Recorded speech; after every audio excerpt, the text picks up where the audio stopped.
Good day, poker peeps! This is Sky Matsuhashi, and I appreciate you spending some study time with me in Smart Poker Study. So in today's episode, I'm going to discuss approaching poker with a growth mindset. And I'll discuss what that is exactly and the difference between a growth mindset and a fixed mindset.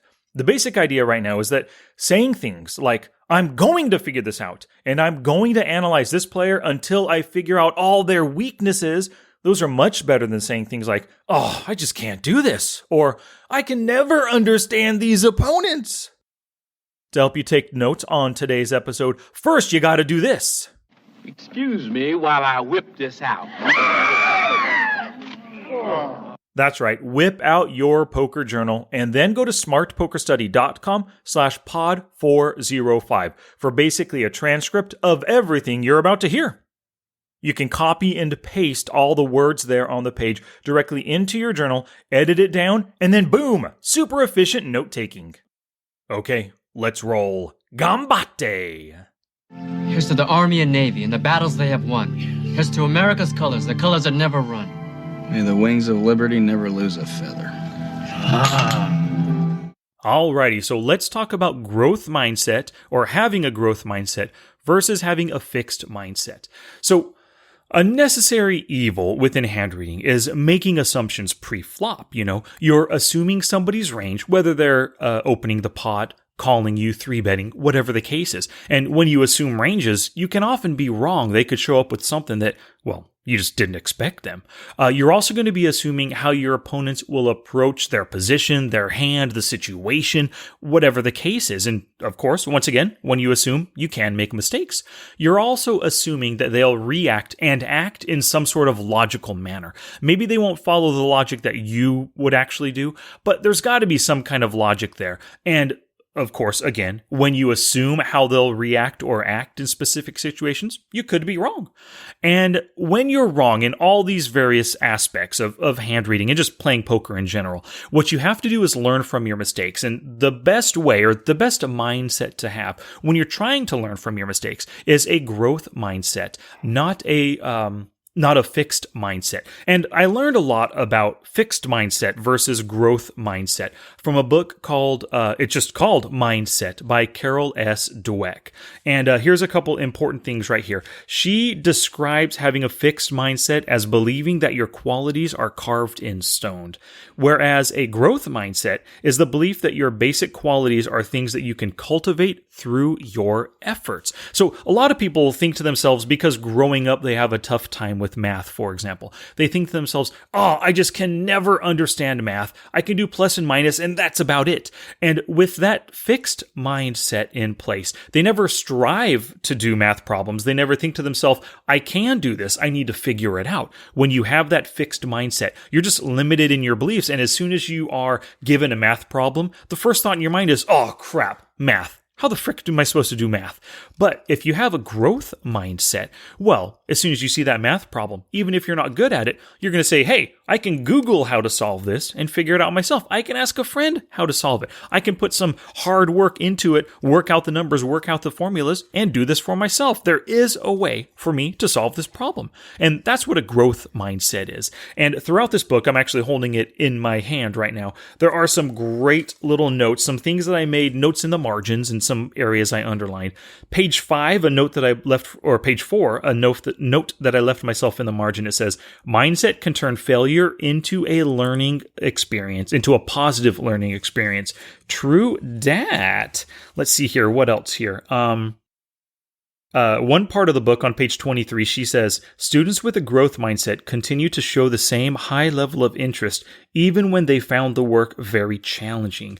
And what that means, and she went into it in other parts of this page here in this chapter, is that the fixed mindset people, the students that she was researching, they quit right away. When the going gets tough, they just quit, because if you fail at something, it means that you are a failure. But if you don't even try it in the first place, you never fail. Great, I'm a winner, is kind of the mindset that a fixed mindset can develop right there. So you want to avoid that. When you encounter a problem, have that growth mindset in place and know that with a little bit of work, maybe with a little bit of research, asking some people, and just time spent trying to figure it out, you can figure it out. Another part of the book here, let me see, page 147, she said this: kids with the fixed mindset are the ones who react to taunting and bullying with thoughts of violent retaliation.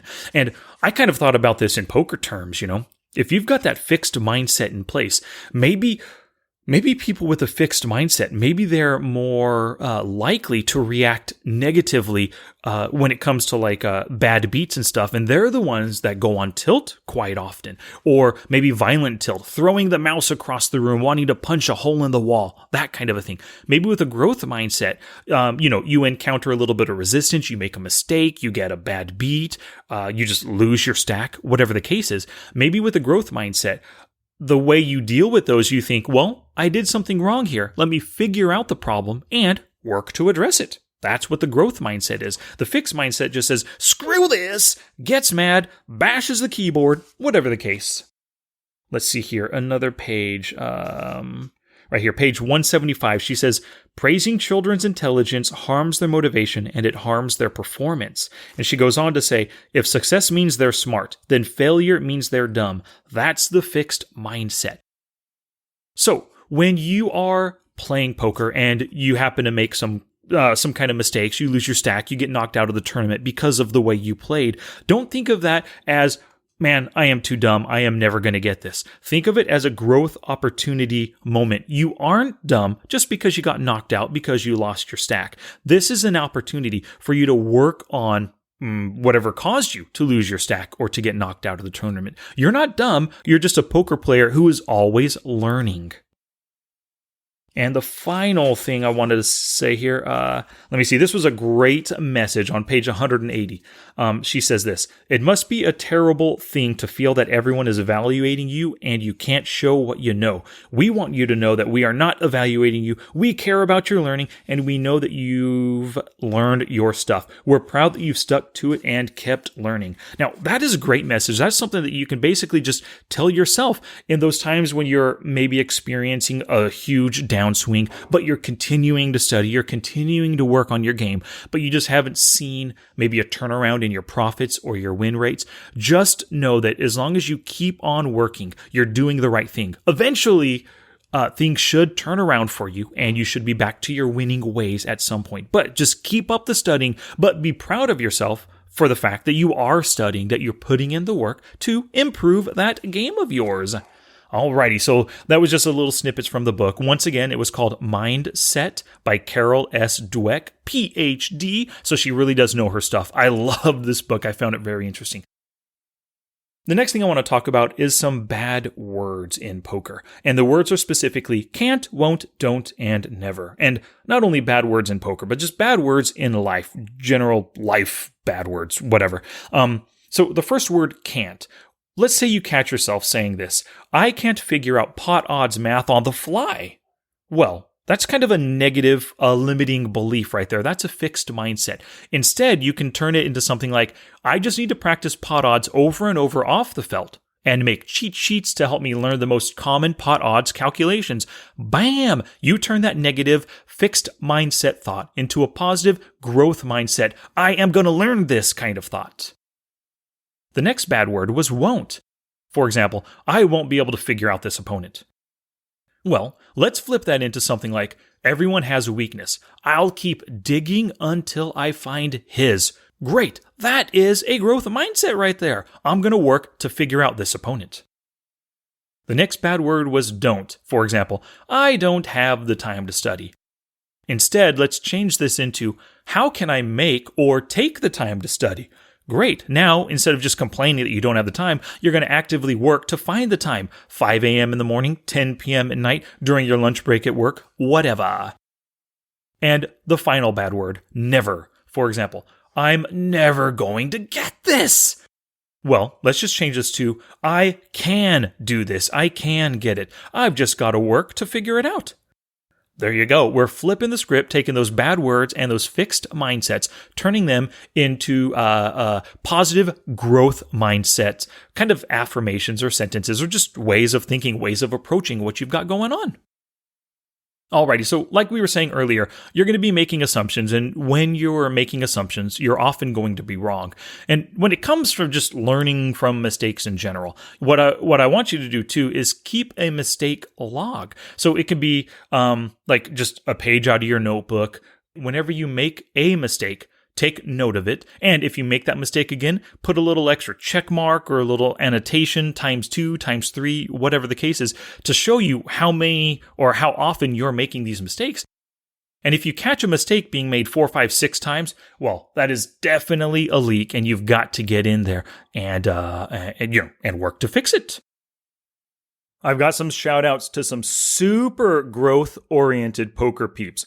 All these people bought my Flopzilla Pro course. They went to smartpokerstudy.com/Flopzilla Pro course and purchased it directly from me there. So I got to thank Paul Millbrook, Peter Turlewich, Peter Morrison, Guy Brooks, Richard Monius, Ray Springer, Nicholas Kazakos, John Adamek, Todd Caton, Ian Gowhan, Andrew Duffy, Rob McAfee, Keith Rawson, Chris Martin, Scott Voracek, Kennedy Mumina, Thomas Thatcher, Thomas Westgate, Frank Quintiliano, Nat Wynn, Francis Zayas, Gianfranco Catrazola, Loke Minadier, Massimo Gramegna, Carl Gustafsson, Keith Brandt. Hold on, the list still goes. We have so many people purchasing this recently. Manuel Mangrobang, Stephen Barella, Gene Lee, Indrayana Rastandi, Kevin Pryor, Raoul Beniston, Frederick Daniels, George Best, Gary Warmby, Jonathan Harrison, Daniel Teal, Henning Janning, Nils Bauer, Kasabani Curtez, and William Howell. Holy Stromboli, all these peeps are super growth-oriented. Here's the thing. Flopzilla Pro is an incredible poker tool that's going to help you learn to understand ranges, how they interact with boards, and build your hand-reading skills. If you currently do not think you can learn that kind of stuff, let me tell you, you absolutely can. Get Flopzilla Pro and then buy the Flopzilla Pro course. It's a super great tool for your poker growth. Once again, smartpokerstudy.com/Flopzilla Pro course. Alrighty, so let's talk about just having a growth mindset within poker here. So the fact that you're listening means that you probably have a growth mindset. And I say probably because maybe you tune out when I talk about math or when I talk about player types or any other specific topic, and maybe you tune out because you can't seem to learn that stuff. You need to take heart, and all you need is practice. Spend the time, take notes, drill yourself, come up with cheat sheets, whatever you need to do to study the topic at hand, and it will come to you eventually. So let's talk about some areas where people might have kind of a fixed mindset. One of them is transitions between games. You know, you're going from cash to MTT, MTT to sit and go to cash, whatever the case is. Oh, no limit hold'em to PLO, you know. The first thing you need to do is stick with one format at a time. When you're jumping back and forth, even if you do have a growth mindset and you think, hey, I can study no limit hold'em, PLO, and tournament play all at the same time. No, well, you can do that, but you're better off sticking with one format, going over one topic at a time, looking at the fundamentals, spending 1 week at a time, 1 hour per day per topic, and, trying to learn it, trying to master it before you move on to the next.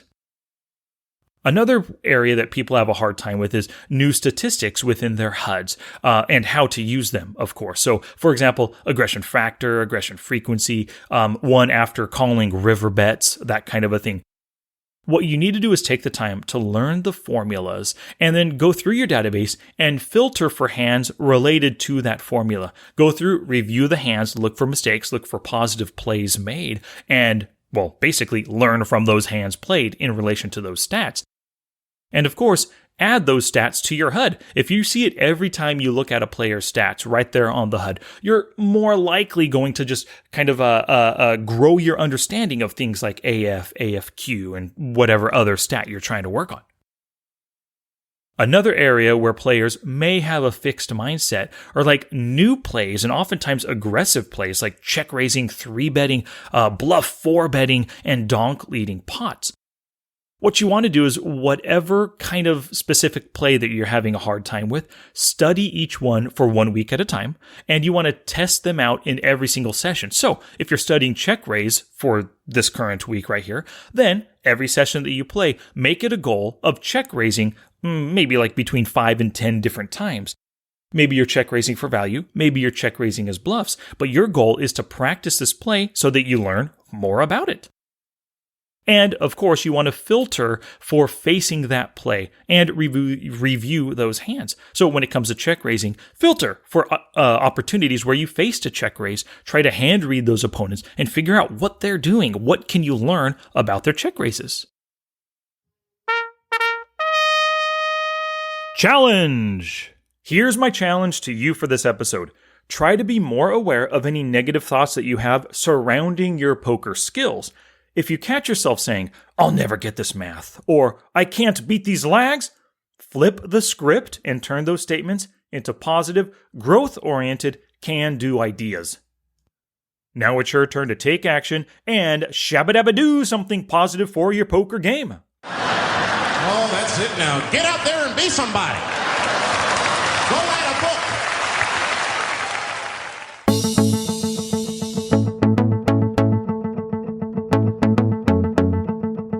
Alrighty, your learning isn't complete until you go to the show notes page, smartpokerstudy.com/pod405 for a full transcript of today's episode and links to everything that I mentioned.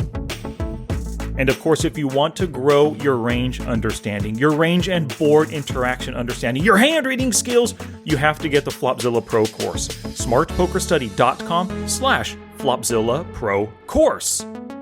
I'm still doing Q and August within my Daily Poker Tips podcast, a brand new Q&A every day. Go to smartpokerstudy.com/dailypokertips. Until next time, take action both on and off the felt to become the player that you want to be.